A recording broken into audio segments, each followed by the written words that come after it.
Going on now to topic 5 of chapter 5.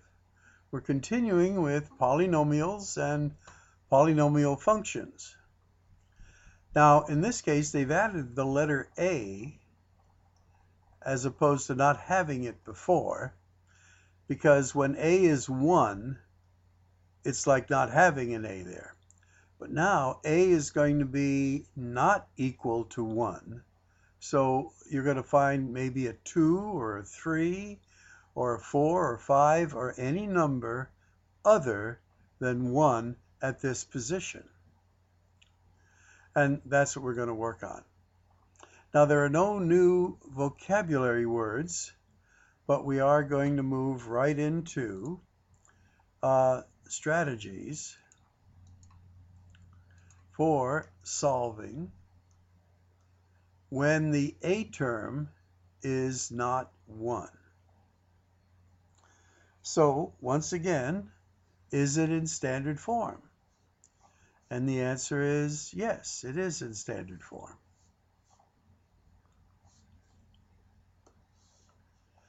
And can we take out any common factor? Nope. So again, the strategy will be to put 2 parentheses. And again, what we're doing is we are undoing the FOIL. So for the first, but now when you see a 10 there, it could be a 10 and a 1. We know there's going to be an X there. So we could put the X there if we want. Now this could be a 10 and this could be a 1. But that's not often the case. Usually it's going to be, let's say, a 5 and let's say a 2. Now I have a difference now of 1 here in the middle, and over here I need to put a 3. So let me mention, by the way, what strategy are we using?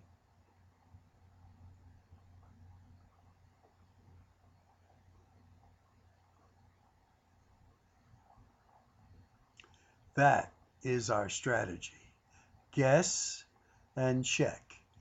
So you're going to do these in pencil because it might not be the right one. Now, if I put the 5 here, the 3 here, that's going to be a 15. That's not going to work. But I'm just trying this out. Suppose I put the 3 here and the 1 there. See, there's a 6 for my inners, and my outers give me a 5. The difference is 1. Okay. Now I need a positive 1 here. So the product of 3 times 2, this will be the positive, and this will be the negative. And how do we check it? We FOIL. Now, why didn't I try the 10 and the 1? Because 70% of the time, it's not going to be a 10 and a 1. So often you try the 5 and the 2. And this is where it gets more complicated and a lot more artisan in figuring these out. But you still check by FOIL. All right, as we look at example 2, is there any common factor? Yes, there's a common A. So we'll factor the A out. And this will then be 6A squared minus 11A minus 10. And now we put our 2 sets of parentheses. Now the A will go there and the A will go there. But as we do this, it gets a little more complicated, because now we have a choice here for this one, a 1 and a 6, a 3 and a 2. Then we could also have a 2 and a 1 and a 6. A 2 and a 3 and a 6 and a 1. But we'll leave that here. And remember, for 10, you can have a 1 and a 10. and a 2 and a 5. And that's where guess and check comes in. And then after a while, you get a little bit of a feel. Now, we said before it was going to probably be a 3 and a 2. So we'll try that. And then we look at our 10. Well, if I put a 5 here, by accident, we got it. Yeah, let's try a 5 there and a 2 there, because mentally I saw that the outers were going to give me a 15 and the inners were going to give me a 4, and that gave me an 11. Okay, that's what I'm looking for. And my middle sign is negative, so the larger number, the 15, needs to be negative, and this one positive. And if we FOIL it, that's a negative 15a. A positive 4a gives me my 11a right there. And then when I FOIL it this way, I get a negative 10. Yep, this is a good one. So we got 2. Well done so far. Okay, for number 3. No common factor. Sort of in standard form. So, well, it is in standard form, not sort of. Parentheses. Now we know our t's going to go there, and our t's going to go there. Now let's work on the 40. There's a lot of factors to 40. Let's see. We might try an 8 and a 5. Then we have a 15. It's going to be probably a 3 and a 5 somewhere. Or a 5 and a 3. So I need a 38 in the middle here. So I put the 5 there. That's going to be a 40. Nope, that's not going to work. If I put the 3 there, let's just try it.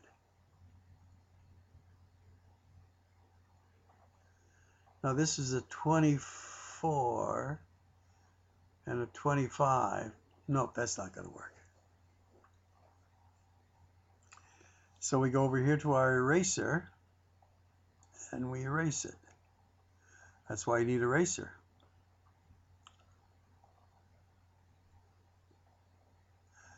Guess and check. Well, let's try a 10 and a 4. Again, I'm looking for a 38 there, but that's a difference. And so this one's kind of tricky here. Ah, look at this. If I put a 5 there and a 3 there, my outers are 50. My inners are 12, and 50 minus 12 is 38. So this is, I think, is the right combination. And let's see if we can figure out what our signs are going to be. We need a negative, so this will be the negative, and this will be the positive. And if I FOIL it, yep, again, you know, sometimes you might have to switch things around. It's guess and check. Remember when we had easy things, when we were just multiplying, it was there. And then when A was 1, now these are the challenging ones. Now as we look at number 4 here, is it in standard form? No. So let's put it in standard form. 20x squared plus 5x minus 15. Now that it's in standard form, is there a common factor? Yes, we could factor a 5 out of each term.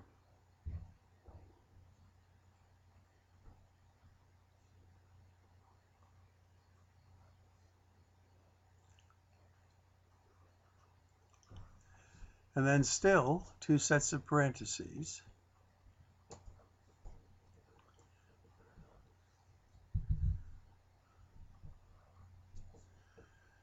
Now for number 4, now some of this you can do mentally. We could try a 2 here and a 2 there, and if we put a 3, that's going to be 6. So we need something with a difference of 1.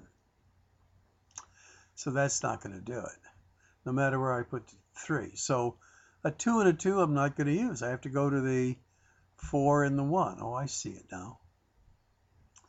Again, we don't put this 1 here, but it's okay to put it there. Now, if I put the 3 there, that's going to be a 12. But if I put the 3 there, like so, now when I do my outers, I have a 4. When I do my inners, I have a 3. So this is going to be a plus, and this will be a minus. And that'll give me that, and that'll give me that, and that'll give me that. Okay, good. Now, I hope I'm not going too fast. But, we don't want to make the tape too long. And again, you can always pause the tape, work on it yourself, and then see how it's done. So here, common factor, yes, the common factor of m. M to the 3rd. So that gives me then 35 m squared plus 9m minus 2.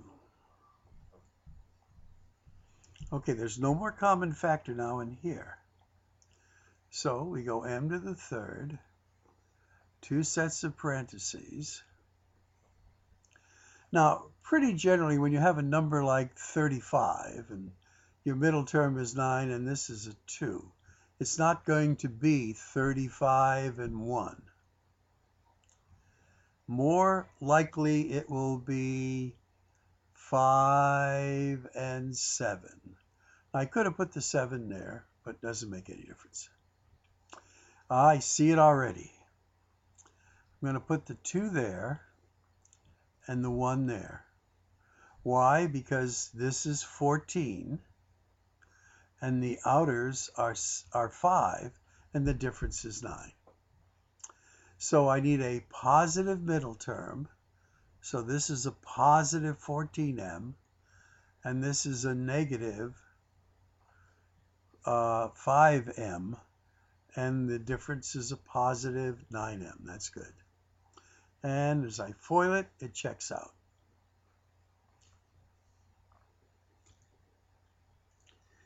Okay, let's take a look at this one here now. Any common factors? No. So we're going to put two sets of parentheses. We know the x goes there and the x goes there. Now for the 4, I have a 4 here. 4 and 1 could be. But again, we say that's not usually what happens. It happened up there, but I'm going to try a 2 and a 2. Because 16 and this is 15.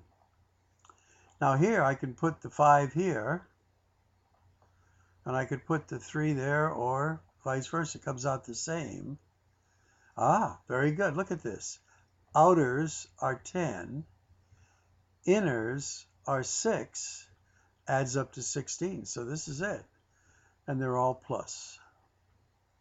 So actually this was an easy one. But again, it's still guess and check. Now as we look at number 7. Standard form, yes. But notice our first term is negative, which we don't like. And I can take a 2 out of each one. So I'm going to take a negative 2 out of each of these. So that'll give me a positive 9c,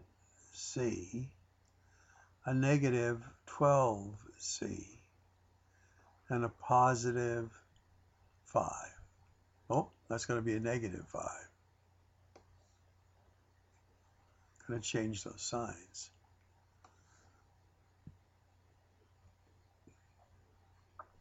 So this became positive, negative, negative. I factored out a 2. Good. So we still include the negative 2 in our answer.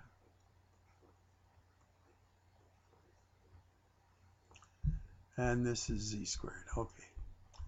So z and z. Now we know this is going to be a 5 and a 1 somewhere, but are we going to use a 9? I think it's going to be a 3 and a 3. We always try that first. And then a 5 here.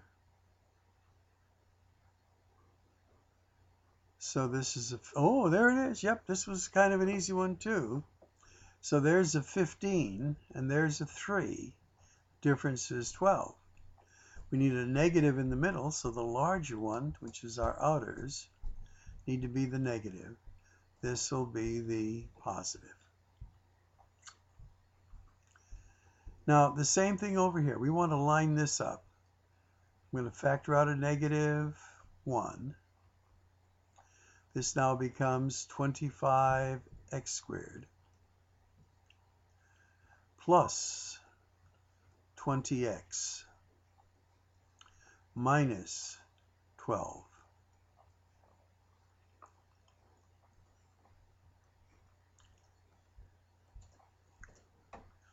And I'm pretty sure this is going to be a 5x and a 5x here.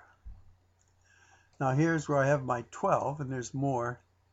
It's a 1 and a 12, a 2 and a 6, a 3 and a 4. I need a 20 in the middle. So let's see here. Oh, I see it.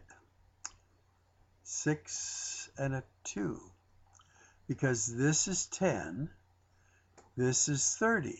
I'm looking for a 20. That's the difference. Now, for some of you, as you do it, it's going to take longer because you have to study it and work on your factors. But now we need a positive 20, so my positive outers, which will give me a positive 30, and a negative 10 gives me my inners. Okay, here in number 9, I can factor out a and a b from each term. And that then gives me 8a squared minus 2a minus 15. So our AB stays there. Now 2 sets of parentheses. And again, I have a 2 in the middle, a 15, 8. This is probably going to be a 4a and a 2a. And my 15 is going to be maybe a 3.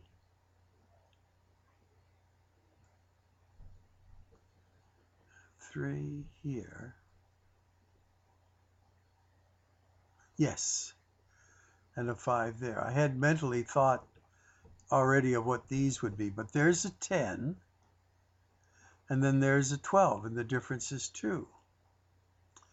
Okay, so let's see what our signs are going to be. Our middle term is negative, so the larger number, in this case the 12, needs to be the negative, and then our inners would be a positive. Okay, now in number 10, are they in standard form? And the answer is no. So we have to put it in standard form.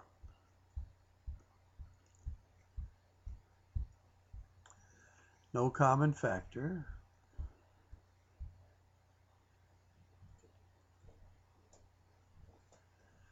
And this is going to be a 2x here, since that's prime. Now, factors of 23, 23 is prime, so there's only one set of factors. Now if I put the 23 here, that doesn't give me a 1. If I put the 23 there, that doesn't give me a 1. So this is not factorable. This will be prime. Now remember, sometimes you got to give it a try. And I could have figured probably this one out with that 23. Since that number is prime, there are no factors that are going to give you a 1 in the middle. Now, the purpose of this video is to give you a modus operandi, a method of operation, a strategy for factoring. If I do every example, and it's going to make the tape too long. So again, here we see you could take a 3 out of each term and a t squared. That would be my hint. Remember, the answers are in the back of the chapter. Here, this one's a little different because this has a p squared and a q squared. Well, it's done exactly the same way. And this one looks like it might be, yes, it is, a perfect square trinomial that we had mentioned earlier. So let me do 13 for you.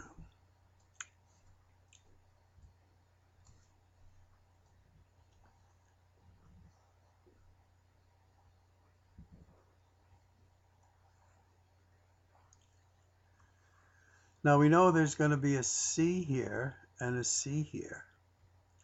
And there'll be a D there and a D there. Now notice this term is a perfect square. And this term is a perfect square. And this happens to be the product of the square root of this, which is 5, the square root of this, which is 2, and that gives you 10, and it's doubled. So this matches the recipe of a perfect square trinomial. So I'm going to put a 5 here, a 5 there. 14 was similar to what we've done. So let's go on to number 50. Now we did something similar to this. This is a quadratic equation. It factors into this. But if we want to solve it, remember we're going to equal this to 0. So these are the factors equal to 0. So to solve this, remember, if it looked like this, we just take this term, transpose it, equal it to 0, and it's then in this form, equal to 0, we factor it, and now we solve it. So this is going to be 10x minus 1 equals 0, or x plus 3 equals 0. And again, we're using the principle of zero products here. So here we transpose the -1, it becomes a +1, and then we divide both sides by 10. Here we get x is equal to 1/10, and here we know x equals -3. And this is very similar. Again, we're going to equal this to 0. It's this one. This is the factorization. And we say 3x plus 2 equals 0, or 5x plus 4 equals 0. And then this will become a -2. And then you're going to divide by 3. So x is a -2/3. Here this becomes a -4. Divide by 5. X is a -4/5. And we'll try 17 in just a moment. Okay, to save a little time, I'm going to already factor these. And then I transpose the 5, make it a -5, divide by 3. Here we're just transposing the -1 making it positive. Second degree, 2 solutions. Now here, this is to the third degree, so I had to factor out the x, which I then got this. I factored that, and then I divided each, well, in some cases I did. Here, this x equals 0. Here I transposed the 1 to the other side, made it a negative 1 divided by 3. Here I'm just transposing, and I didn't do that one very well. So let me clean that up a little, and this just becomes a 4. This equals 0, transpose the 4, the negative 4 becomes a positive 4. Okay, here I had to transpose the 15 to put it in standard form. I factored it, and again, you had to play around. It didn't look like it was going to be a 16 and a 1 or a 4 and a 4. So I tried the 6 and the 2, and then the 3 and the 5. And then my outers gave me a 40, my inners a 6. The difference is 34. My signs. So again, this equals 0. This equals 0. I'm going to transpose the 3. That becomes a positive 3. Divide by the 8. So that's one value. Then I'm going to transpose the 5. That'll be a negative 5. Then I divide by the 2. And there's my other value. I'm making this going a little quickly here because, again, I think the skill that you need here is factoring and then applying the factor to the principle of the zero product, which is what we're doing. Again, we've done now quite a few examples, but here's another. As you look at it, it doesn't quite look like a quadratic equation. But again, it's not in standard form. So we have to distribute this. We get that. We have to transpose the 7 to the other side, becomes a negative 7. Now, this is in standard form of the quadratic equation, which will then factor. And as we factor it, these are our solutions. Now for number 21, finding the zeros. Well, it's just putting a 0 there, factoring it, and again, solving for x. Now keep in mind, earlier we had these, and we had to make it into an equation or into a function. So keep in mind how this worked. This is the value over there, and this is the coefficient of our x, and its opposite sign. So we're going to be using that probably soon. We will skip number 22. That's not in our curriculum. And probably we won't have many like this, but what's the strategy here of finding the domain of these functions? Well, we want to find out what value of x in this denominator would make it a 0. So we just, in a sense, equal our denominators to 0 in both cases.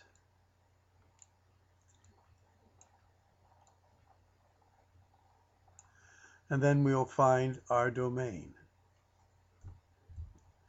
Okay, to wrap this up then, we have equated our denominators to 0. And what I did is I just transposed everything to this side. So this will be positive. And our 5x will be negative, equal to 0. Factored out the 5x, got these two factors, equated each factor to 0. And I have here that dividing both sides by 5. Here, x is 0. And here, x equals a positive 1/7.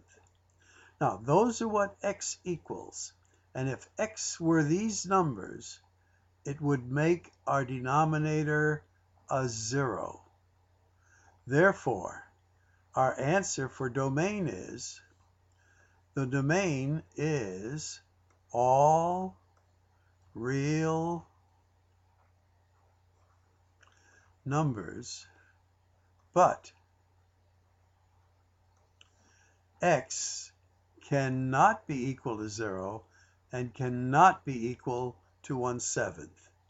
These are the two values for this denominator that are excluded because these values make our denominator a 0.